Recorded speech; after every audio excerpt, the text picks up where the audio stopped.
Alhamdulillahi wa kafa, wassalatu wassalamu ala nabiyyina al-mustafa wa ala alihi wa sahbihi ila yaumil wafa, amma ba'd. Rabbi shrah li sadri wa yassir li amri wahlul 'uqdatam min lisani yafqahu qawli. Allahumma 'allimna bima yanfa'una wanfa'na bima 'allamtana wa zidna 'ilman nafi'a. Allahumma arinal haqqa haqqan warzuqna ittiba'ah wa arinal batila batila warzuqna ijtinabah. Rabbana ighfir lana wali walidina warhamhum kama rabbawna sughara. Insyaallah kita melanjutkan pelajaran kita dalam kitab Al-Mulakhasul Fiqhi. Dan sekarang kita masuk bab hal-hal yang haram dikerjakan oleh orang yang sedang berhadas. Hal-hal yang haram dikerjakan oleh orang yang sedang berhadas. Ya, perhatikan seperti biasa, yang tidak tahu harakatnya diharakatkan dan yang tidak tahu terjemahnya diterjemahkan. Beliau Syekh Shalih Al-Fauzan hafizallahu taala mengatakan babun fima yahrumu 'ala al-muhditsi muzawalatuhu minal a'mali. Beliau mengatakan fima yahrumu, hal-hal yang haram 'ala al-muhdits, atas orang yang berhadas, muzawalatuhu, dilakukan kegiatan yang dilakukan, ya, muzawalatuhu itu artinya kegiatan yang dilakukan, minal a'mal, dari amalan-amalan, fima, hal-hal, yahrumu, yang diharamkan, alal muhdits, atas orang yang berhadas, muzawalatuhu, kegiatan yang dilakukan, minal a'mal, dari amalan-amalan. Mudahnya kita terjemahkan seperti ini: hal-hal yang haram dikerjakan oleh orang yang sedang berhadas. Itu mudahnya. Hal-hal yang haram dikerjakan oleh orang yang sedang berhadas. Perhatikan di sini beliau hafizallahu taala mengatakan, hunaka ba'dul a'mali allati yahrumu 'alal muslimi idza lam yakun 'ala taharatin ayyuzawilaha. Hunaka ba'dul a'mal, di sana terdapat sebagian amalan-amalan allati yahrumu 'alal muslim, yang haram atas setiap muslim, idza lam yakun 'ala taharatin, apabila dia tidak di atas taharah, berarti dalam keadaan berhadas, ayyuzawilaha, untuk melakukannya. Jadi terdapat amalan-amalan yang haram atas setiap muslim untuk melakukannya tatkala muslim tersebut tidak dalam keadaan suci. Taharah, ya, tidak dalam keadaan suci. Kenapa tidak boleh melakukan amalan tersebut ketika dia tidak dalam keadaan taharah, suci dari hadas besar maupun kecil? Li syarafiha wa makanatiha, karena mulianya amalan tersebut.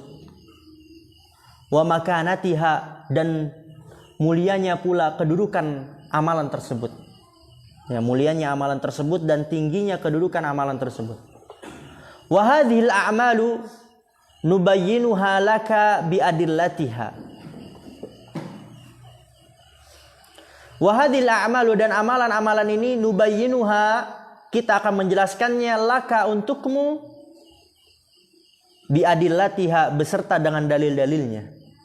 Jadi di sini Syekh akan memaparkan kepada kita, menjelaskan kepada kita amalan-amalan tersebut yang tidak boleh dilakukan oleh setiap muslim apabila dia tidak dalam keadaan bersuci. Beliau akan menjelaskannya di adillatiha, dengan dalil-dalilnya. Tujuannya litakuna minka ala balin, agar amalan-amalan tersebut minka ala bal, kamu selalu mengingatnya. Agar amalan-amalan tersebut kamu selalu mengingatnya. Atau mudahnya agar kamu selalu mengingat amalan-amalan tersebut. Tadi letter leg-nya ya. Jadi dalam menerjemahkan itu letter leg dulu, kemudian antum catat terjemahannya nggak tahu, baru kemudian terjemahan bebas. Ya litakuna minka ala bal, agar engkau selalu mengingat. Fala tuqdimu ala wahidin minha illa ba'da tahayyu'i lahu bitaharatil matlubati. Fala tuqdimu ala wahidin minha, fala tuqdimu, maka jangan engkau lakukan ala wahidin minha, salah satu dari amalan tersebut yang nanti akan disebutkan oleh Syekh Shalih Al-Fauzan hafizallahu taala, illa ba'da tahayyu'i, kecuali setelah menyiapkan diri baginya bitaharatil matlubah, dengan kesucian yang seharusnya. Jadi setelah kita mengetahui amalan-amalan yang tidak boleh dilakukan kecuali dalam keadaan suci, maka kita jangan pernah melakukan amalan tersebut kecuali kita telah menyiapkan diri kita untuk mensucikan diri kita dengan kesucian yang diharuskan. Itu maksudnya. Kita harus mensucikan diri kita sebelum melakukan amalan tersebut lah itu. I'lam ya akhi anna hunaka asya'a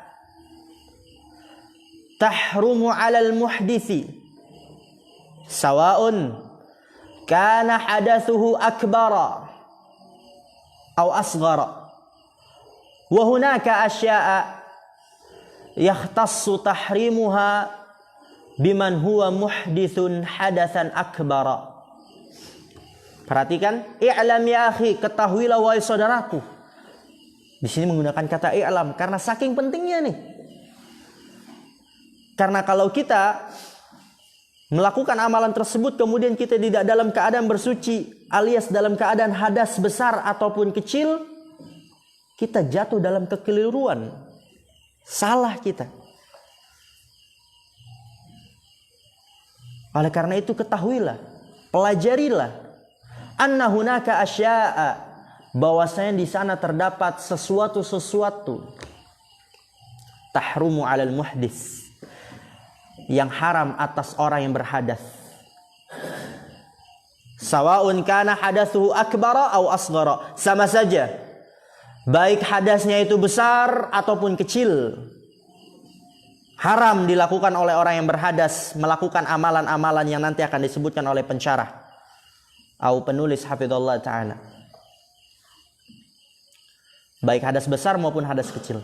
Wa hunaka asya'a yahtassu tahrimuha biman huwa muhditsun hadatsan akbar. Wa hunaka asya'a, dan di sana terdapat sesuatu yahtassu, yang khusus, tahrimuha, pengharamannya, biman huwa muhditsun hadatsan akbar, pengharamannya terhadap orang yang berhadas besar saja. Berhadas besar. Jadi di sini kesimpulannya, jadi ada beberapa amalan yang tidak boleh dilakukan oleh orang yang berhadas, baik hadas besar maupun hadas kecil. Dan juga ada amalan yang nggak boleh dilakukan hanya ketika dia berhadas besar saja, tapi kalau hadas kecil boleh dilakukan. Itu maksud. Lihat di sini kita sudah mulai masuk perinciannya. Fal asya'ul lati tahrumu 'alal muhditsi ay al hadatsaini. Fal asya'u, maka perkara-perkara, sesuatu allati tahrumu 'alal muhdits, yang haram atas orang yang berhadas, ay al hadatsain, dua hadas yaitu besar maupun kecil. Ya, ini perkara-perkara, sesuatu yang tidak boleh dilakukan oleh orang yang berhadas, baik hadas besar maupun hadas kecil. Yang pertama, massul mushafis syarifi, menyentuh mushaf yang mulia. Jadi menyentuh mushaf, menyentuh secara langsung, itu harus dalam keadaan bersuci. Orang yang berhadas, baik hadas besar, mungkin dia harus mandi junub, ataupun hadas kecil karena dia belum berwudu, maka tidak boleh memegang mushaf secara langsung. Lihat di sini, fala yamassuhu al-muhditsu biduni hailin. Fala yamassuhul muhditsu biduni hailin. Maka orang yang berhadas tidak boleh menyentuhnya. Yamassuhu, ya, hu itu kembali ke mana? Mushaf. Ahsan. Maka orang yang berhadas muhdits tidak boleh menyentuh mushaf biduni hail, tanpa ada pembatas. Ya, pembatasnya apa aja? Misalnya sampul, atau pakai sarung tangan, atau pakai plastik. Kalau ada pembatasnya boleh disentuh. Nanti disebutkan di akhir-akhir. Tapi kalau tanpa ada pembatas langsung disentuh seperti ini, itu tidak boleh. Orang yang berhadas baik kecil maupun besar. Dalilnya apa? Liqaulihi ta'ala, karena firman Allah Ta'ala, la yamassuhu illal mutahharun. Illal mutahharun, tidak boleh menyentuhnya kecuali orang-orang yang disucikan. Ai al-mutatahhirun. Orang-orang yang disucikan maksudnya apa? Yaitu al-mutatahhiruna minal hadathi janabatan aw ghairaha. Alal qawli bi annal murada bihim al-mutahharuna minal bashari. Wa hunaka man yara annal murada bihim al-malaikatul kiram. Perhatikan di sini. Allah Ta'ala berfirman, la yamassuhu illal mutahharun. Tidak boleh menyentuh mushaf Al-Quran kecuali orang yang disucikan. Di sini terdapat silang pendapat. Siapa orang yang disucikan tersebut? Ada yang mengatakan orang yang disucikan itu adalah manusia. Ada yang mengatakan orang yang disucikan itu adalah malaikat yang mulia. Tapi nanti walaupun itu yang dimaksud adalah malaikat yang mulia, tapi mencakup juga manusia. Karena ada dalil yang lain yang menunjukkan bahwasanya manusia juga termasuk. Perhatikan di sini, la yamassuhu illal mutahharun. Ini pendapat yang pertama. Ai al-mutatahhiruna minal hadathi. Orang yang bersuci dari hadas. Janabatan, ya, hadas janabah berarti hadas besar. Au ghairaha, atau selainnya. Misalnya hadas kecil, ya dia berwudu. Maka tidak boleh menyentuh Al-Quran kecuali orang yang bersuci dari hadas besar maupun hadas kecil. Kalau junub dia sudah mandi janabah, kemudian dia berwudu agar hilang hadas kecilnya. Dan ini alal qawli, menurut pendapat bi annal murada bihim al mutahharuna minal bashar. Alal qaul, menurut pendapat, ya, diperhatikan Abdul Alim, bi annal murada bihim, bahwasanya yang diinginkan dengan mereka al mutahharun minal bashar, orang-orang yang disucikan dari manusia.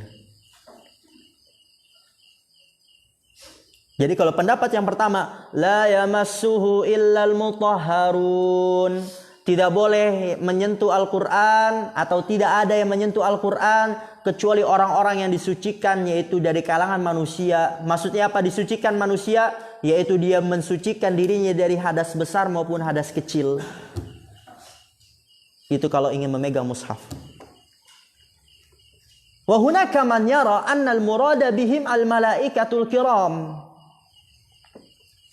Wahunaka, dan di sana man yara, terdapat ulama yang berpendapat. Yara melihat, tapi di sini maksudnya apa? Berpendapat. Annal murada bihim, bahwasanya yang diinginkan dengan mereka yaitu yang disucikan, yaitu al malaikatul kiram, para malaikat yang mulia. Jadi yang mengatakan al mutahharun itu kalangan manusia, dia berarti mensucikan diri dari hadas besar dan hadas kecil baru boleh menyentuh Al-Quran. Ada yang mengatakan yang dimaksud dengan al-mutahharun yang disucikan itu adalah malaikat yang mulia. Kemudian lihat lagi di sini di paragraf selanjutnya. Wa hatta law fussiratil ayatu bi annal murada bihim al-malaikatu fa inna dzalika yatanawalul bashara bidalalatil isyarati. Lihat di sini. Kan tadi ada dua tafsir. Yang berpendapat yang dimaksud itu manusia berarti selesai sudah, jelas. Manusia tidak boleh menyentuh mushaf kecuali dalam keadaan bersuci. Lalu kalau misalnya yang mentafsirkannya itu yang dimaksud dengan mutahharun malaikat bagaimana? Lihat di sini. Wa hatta law fussiratil ayatu, sampai kalau seandainya ditafsirkan ayat tersebut, fussirat ditafsirkan bi annal murada bihim al malaikatu, bahwasanya yang diinginkan dengan mereka al-mutahharun itu adalah para malaikat. Ya, kalau seandainya itu tafsirnya, fa inna dzalika yatanawalul bashara, maka sesungguhnya hal itu pun mencakup manusia. Jadi kalau seandainya la yamassuhu illal mutahharun itu adalah malaikat, akan tapi ayat itu juga mencakup manusia.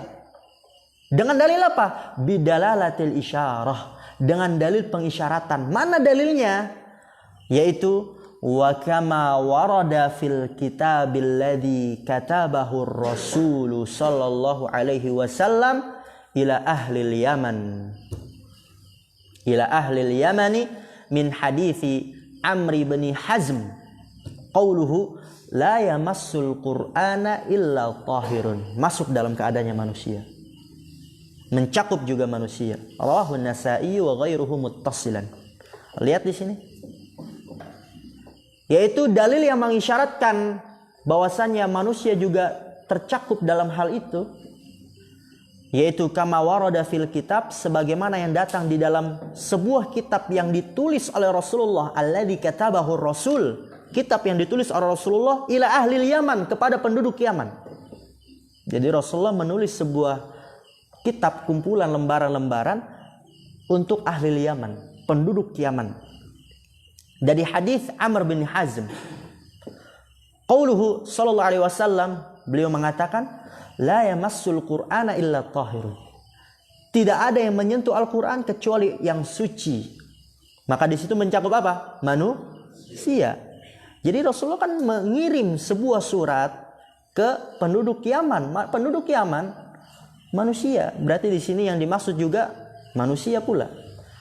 La yamassul qur'ana illa tahir, tidak ada yang menyentuh Al-Quran kecuali orang yang suci. Rawahu an-Nasa'i wa ghairuhu muttasilan, ya, diriwayatkan oleh Nasa'i dan yang selainnya itu muttasil. Jadi di sini kesimpulannya, baik itu mutahharun yang dimaksudkan manusia ataupun malaikat, maka juga tetap manusia tidak boleh menyentuh Al-Quran secara langsung kecuali dalam keadaan dia bersuci dari hadas besar maupun hadas kecil. Karena apabila yang ditafsirkan itu adalah malaikat, maka manusia pun juga tercakup di dalamnya dengan dalil dari hadis Rasulullah SAW, la yamassul qur'ana illa tahir. Qala Ibnu Abdul Bar,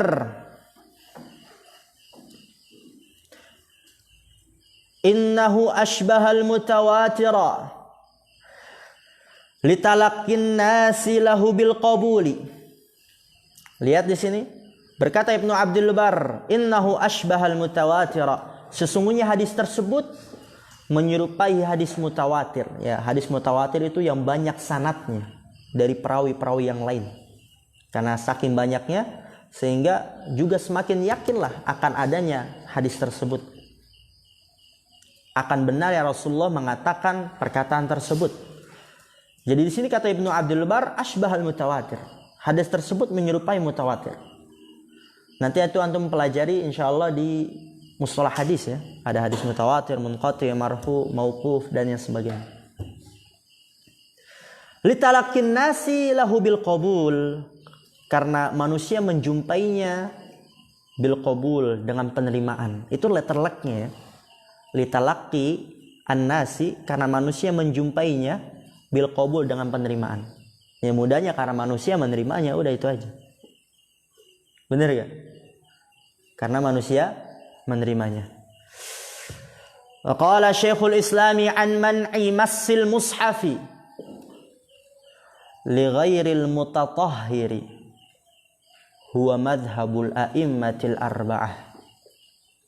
Berkata Syekhul Islam an man'i mashil mushaf, tentang larangan massil mushaf, menyentuh mushaf, li ghairil mutatahhir, selain orang yang bersuci, Huwa madhabul a'immatil arba'ah. Dia adalah madhab imam yang 4. Jadi imam yang 4 itu sepakat bahwasannya dilarang orang yang berhadas besar maupun kecil menyentuh mushaf. Harus bersuci dulu. Wa qala Ibnu Hubairah, berkata Ibnu Hubairah fil Ifsah, ajma'u yani al-a'immatal arba'ah annahu la yajuzu lil muhdithi mashul mushafi. Lihat di sini, ajma'u, mereka bersepakat, yaitu imam-imam yang 4. Siapa aja? Abu Hanifah, Imam Malik, Imam Syafi'i dan Imam Ahmad. Annahu la yajuzu lil muhdits, bahwa saya tidak boleh bagi orang yang berhadas masul mushaf, menyentuh mushaf. Sepakat mereka. Kemudian lihat di sini kesimpulannya. Wala ba'sa ay yahmila ghairul mutatahhiri al mushafa fi ghilafin aw kisin min ghairi ay yamassahu. Wa kadzalika la ba'sa ay yanzura fihi wa yatasaffahahu min ghairi massin. Lihat di sini, wala ba'sa, tidak mengapa, ay yahmila ghairul mutatahhiri al mushafa, orang yang tidak bersuci membawa mushaf, tapi dengan catatan fi ghilafin, yang dia terdapat sampulnya, jadi enggak langsung menyentuh lembarannya. Aukisin, atau plastik. Ya, pokoknya ada pembatasnya. Min ghairi ayyamassahu, tanpa menyentuhnya secara langsung. Enggak apa-apa dia membawanya. Wa kadzalika la ba'sa ayyanzura fihi, dan begitu juga enggak apa-apa dia melihatnya, enggak apa-apa dia baca. Ya, mungkin dia penghafal Al-Qur'an. Takutnya nanti kalau tidak dibaca nanti hafalannya hilang. Enggak apa-apa dia membaca Al-Qur'an. Misalnya kalau perempuan dia datang bulan, hadas besar apa kecil itu? Besar. Ya dia itu nggak apa-apa melihat Al-Quran, kemudian dia baca tanpa menyentuhnya secara langsung. Berarti pakai apa? Sarung tangan. Seperti itu ya. Itu yang pertama, yang tidak boleh dilakukan oleh orang yang berhadas, yaitu menyentuh mushaf. Yang kedua, wa yahrumu 'alal muhditsi as-salatu fardhan aw naflan. Lihat di sini. Wa yahrumu 'alal muhditsi, dan haram atas orang yang berhadas untuk melakukan salat fardu ataupun sunnah. Ya, kalau orang ingin salat, dia harus bersuci dulu. Kalau masih hadas, baik besar maupun kecil, haram salat. Wa hadza bi ijma'i ahli ilmi, dan ini dengan kesepakatan ahli ilmu. Idza istata'at taharata, apabila ia mampu untuk bersuci. Ya, kalau dia mampu bersuci, maka wajib untuk bersuci dulu kalau ingin melaksanakan sholat, baik itu fardu maupun nafilah ataupun sunnah. Dalilnya apa? Liqaulihi ta'ala, karena firman Allah Ta'ala, ya ayyuhalladzina amanu, wahai sekalian orang-orang yang beriman, idza qumtum ila sholati, apabila kalian ingin mengerjakan salat. Lihat di situ, idza qumtum. Inilah pentingnya kita mempelajari ilmu itu sampai dalam. Mempelajari ilmu nahwu sampai dalam. Ya, kalau orang nggak mempelajari ilmu nahwu sampai dalam baru muhtarat, udah selesai deh. Kumtum, Ustaz, kumtum fil madi. Apa fil madi itu? Bermakna lampau, sekarang atau akan datang? Lampau kan? Berarti artinya begini, Ustaz. Apabila kalian telah melaksanakan sholat baru berwudu. Terbalik gak? Kan begitu kan? Idza qumtum ila sholati faghsilu wujuhakum wa aydiyakum ilal marafiq, dan seterusnya. Apabila kalian qumtum, ya kita baru belajar kan di muhtarat fi'il madi apa? Memberikan faedah lampau, waktu lampau. Apabila kalian telah mengerjakan sholat baru berwudu. Terbalik atau enggak? Terbalik itu. Jadi kalau orang dia nggak paham ilmu nahwu, dia akan memahaminya seperti itu. Oh, berarti kita berwudu kalau udah selesai sholat. Gitu. Padahal kalau orang dia mendalami, mempelajari ilmu nahwu sampai kitab selanjutnya lagi, di situ kumtum dia fi'il syarat. Karena idza adatun syartiyah. Qumtum fi'il syarat. Dan fi'il syarat itu bermakna istiqbal, akan datang. Jadi maknanya idza qumtum, apabila kalian ingin mengerjakan salat. Karena dia fi'il syarat. Fagsilu wujuhakum, maka basuhlah wajah-wajah kalian, wa aydiyakum, dan tangan-tangan kalian, ilal marafiq, sampai ke siku. Wamsahu biru'usikum, dan usaplah kepala-kepala kalian. Wa arjulakum, dan kaki-kaki kalian, ilal ka'bain, sampai mata kaki, kedua mata kaki. Wa in kuntum junuban fatahharu, dan apabila kalian junub maka bersucilah. Wa qala an-nabiy sallallahu alaihi wasallam la yaqbalullahu salatan bighairi tahurin. Allah tidak menerima salat tanpa mensucikan dirinya. Jadi itu dalil-dalil dari Al-Qur'an, idza qumtum ila shalah faghsilu wujuhakum. Kalau kalian ingin melaksanakan salat, bersuci dulu, yaitu dengan berwudu. Kalau kalian junub, ya mandi janabah dulu. Itu dari Al-Quran. Dan dalam hadis, la yaqbalullahu salatan bighairi tahurin. Allah tidak menerima salat tanpa menyucikan dirinya. Tanpa seseorang itu dia menyucikan dirinya. Rawahu Muslimun wa ghairuhu. Wa haditsu la yaqbalullahu salata ahadikum idza ahdatsa hatta yatawadda'a. Dan hadis juga ada yang berbunyi Rasulullah SAW bersabda, la yaqbalullahu salata ahadikum. Allah tidak menerima salat salah seorang dari kalian. Idza ahdatsa, apabila dia berhadas. Kapan Allah menerimanya? Hatta yatawadda'a, sampai dia berwudu. Fala yajuzu lahu ay yusalliya min ghairi taharatin ma'al qudrati 'alaiha wala tasihhu salatuhu. Lihat di sini, fala yajuzu lahu ay yusalliya, tidak boleh baginya untuk salat min ghairi taharatin, tanpa bersuci, ma'al qudrati 'alaiha, bersama dengan kemampuan untuk melakukan itu, wala tasihhu salatuhu, dan tidak sah salatnya kalau dia salat dalam keadaan tidak bersuci. Sawa'an kana jahilan au aliman nasiyan au amidan. Sama saja baik dia tidak mengetahui, au aliman, atau mengetahui,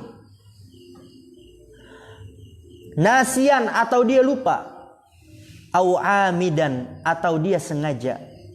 Tatkala dia salat tanpa bersuci terlebih dahulu, maka tidak diterima salatnya. Baik dia jahil atau alim, ya, tidak mengetahui atau tidak mengetahui atau mengetahui, sengaja atau lupa, kalau dia tidak bersuci terlebih dahulu maka tidak sah salatnya. Lihat di sini, lakinnal alima al-amida, ya, perhatikan ini, kita sedikit lagi, habis ini kita tutup. Lakinnal alima al-amida idza shalla min ghairi taharatin yu'thamu wa yu'azzaru. Lakinnal alim al-amida, akan tapi orang yang mengetahui dan dia orang yang bersengaja, dia tahu nih kalau dia belum bersuci, sengaja melakukan itu, salat min ghairi taharatin, tanpa menyucikan diri, maka dia yu'thamu, enggak diterima salatnya, pun dia yu'thamu, mendapatkan dosa. Wa yu'azzaru, dan diberikan hukuman. Itu kalau dia tahu belum menyucikan dirinya, sengaja salat tanpa bertaharah, maka dia enggak diterima salatnya, pun yu'zam wa yu'azzar, mendapatkan dosa dan diberikan hukuman. Wa in kana jahilan aw nasiyan fa innahu la yu'zamu lakin la tasihhu salatuhu. Wa in kana jahilan, apabila dia jahil, enggak tahu, au nasiyan, atau lupa. Misal jahil, ya dia baru masuk Islam, enggak tahu kalau salat itu harus berwudu dulu. Atau dia lupa, tadi udah wudu belum ya? Ternyata 1 jam kemudian dia baru ingat, oh tadi itu belum wudu, gitu anak salat. Maka dia enggak berdosa, fa innahu la yu'tham. lakin la tasihhu salatu, akan tapi tidak sah salatnya. Jadi misalnya dia lupa, oh tadi ini anak salat maghrib sampai isya udah batal belum? Kemudian dia salat kan, dia kira kan, oh belum batal lah. Tapi ternyata 2 jam kemudian dia baru ingat, oh tadi anak kentut. Oh tadi anak buang air kecil. Oh tadi anak buang air besar. Waduh, tadi anak salat berarti dalam keadaan tidak bersuci dong. Maka dia nggak berdosa, tapi salatnya nggak sah, harus salat lagi. Harus salat kembali. Paham insyaallah? Tapi kalau orang yang sengaja, memang dia tidak bersuci, kemudian dia sholat, nggak diterima sholatnya, berdosa lagi dia. Tapi kalau orang ya dia jahil, nasi, lupa, kayak tadi misal contohnya itu, baru kemudian dia ingat beberapa jam atau mungkin beberapa hari kemudian, dia nggak berdosa, akan tapi tidak sah sholatnya, maka diulangi lagi sholatnya. Mungkin ini yang bisa kita sampaikan, dan ini yang kedua ya, dan masih ada lagi yang ketiga. Dan itu akan kita bahas di pertemuan yang akan datang. Kurang lebihnya mohon maaf. Akhirul kalam, subhanakallahumma bihamdika asyhadu an la ilaha illa anta astaghfiruka wa atubu ilaik. Assalamualaikum warahmatullahi wabarakatuh.